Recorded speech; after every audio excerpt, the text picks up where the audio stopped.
Hey YouTube. Today I'm doing my favorite family movies part 1. There's a lot of movies to go through because this is like one of my favorite genres. I would say it probably is my favorite genre, and I've been really avoiding this one because it's really I pretty much what I do is I scan through them. I'm like, okay, which one would I choose for this video? And all of a sudden I'm like, there's just too many to show. And so that's why I've been avoiding it, but I'll finally go ahead and do it today. And another thing is a lot of dog movies. I choose a lot of dog movies, you'll see in a second. And I just think that'll get boring after a while, but we'll see how it goes. But the first movie I chose, and one of my favorite Disney movies, animated classics, 101 Dalmatians. This is, this is a classic, and it's from 1961. It's about Pongo and Perdita, or I can't remember, but pretty much they have 101 puppies. They fall in love, their owners fall in love, and they have 101 puppies, and Cruella de Vil wants to take them and make coats out of them. And the owners refuse, so she has two people steal them for her. I'm sure you know the story, but this is a great movie. I like it a lot. Next one I chose was The Adventures of Milo and Otis, and this movie was from 1986.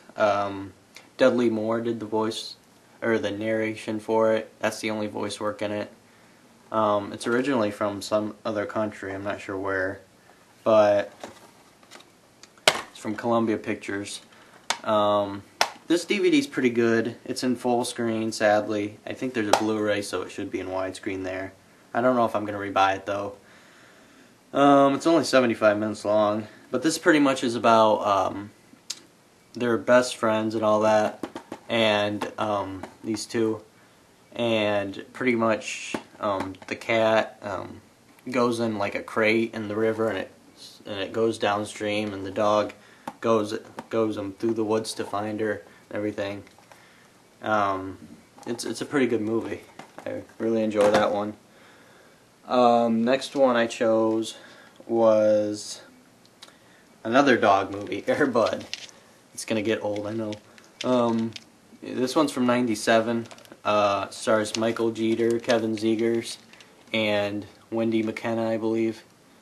Also Bill Cobbs, who did a very good part in this as the coach, the second coach.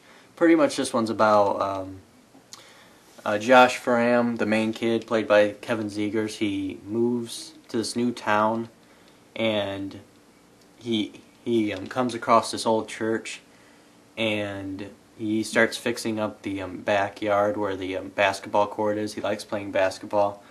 And pretty much he comes across this dog, and he takes it home, and pretty predictable what happens there. And pretty much he finds out the dog's really good at basketball. And it's not as cheesy as you would think. It's actually pretty sad in some parts. But it's a good movie.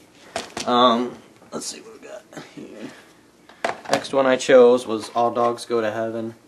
Don Bluth, movie from 1989, and voice work from Dom DeLuise, Burt Reynolds, Lonnie Anderson, Judith Barcy.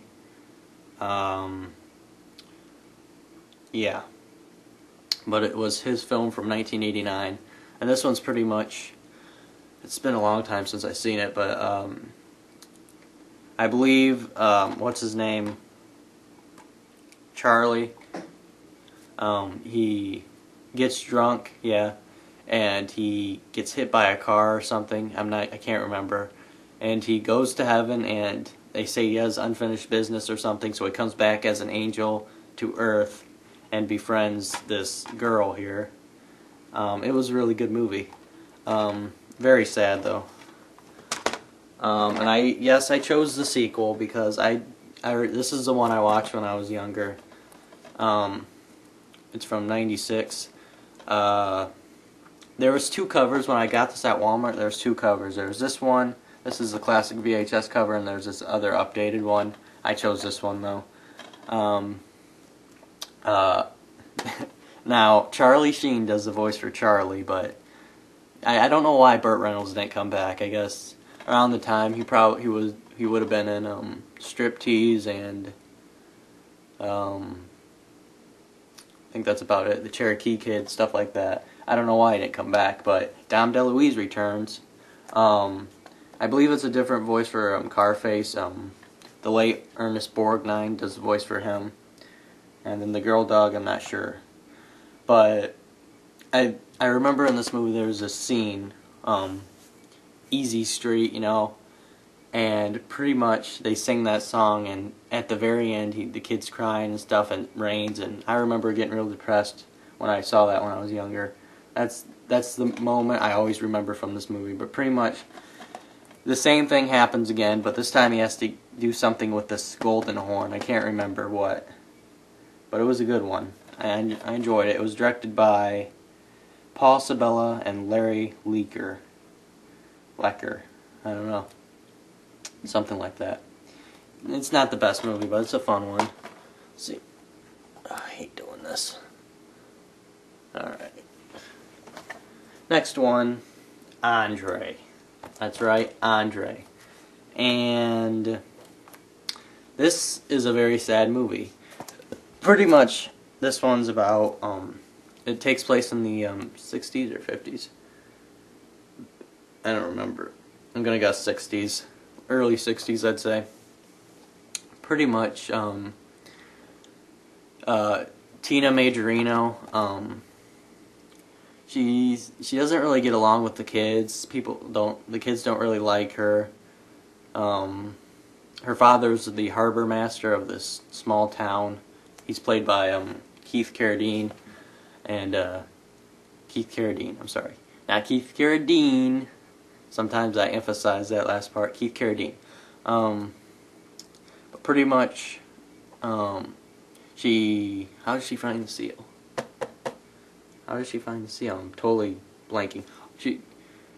Her dad brings home a seal when he's out on the sea.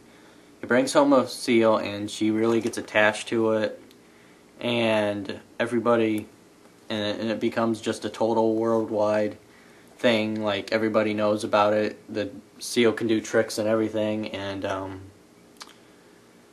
just all this stuff is happening.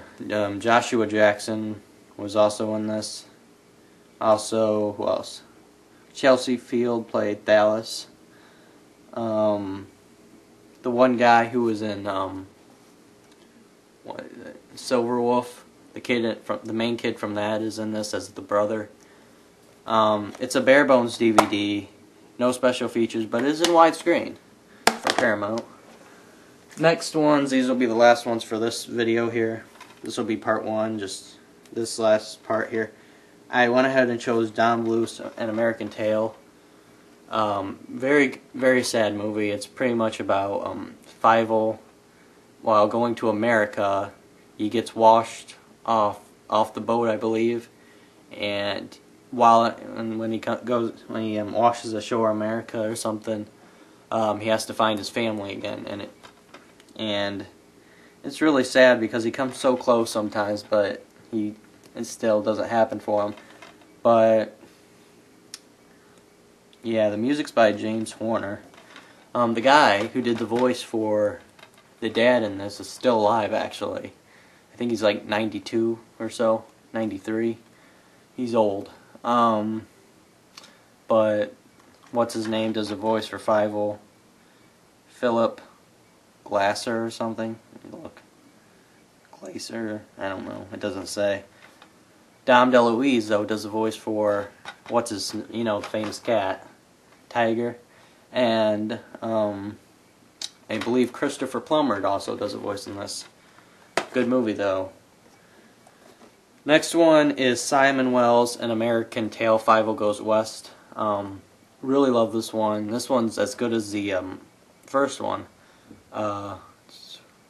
Same distributor, Universal. Steven Spielberg presents it. Steven Spielberg worked a lot with Don Bluth. and he worked a lot with Simon Wells too in the 90s on We're Back, I believe, in Balto, and yeah, this is a good movie though. I believe John Cleese does the voice for the villain, but I can't remember. Somebody does. But a good movie, check this one out. That's all for part 1, and I'll see you in part 2. Bye-bye. Forgot to say that.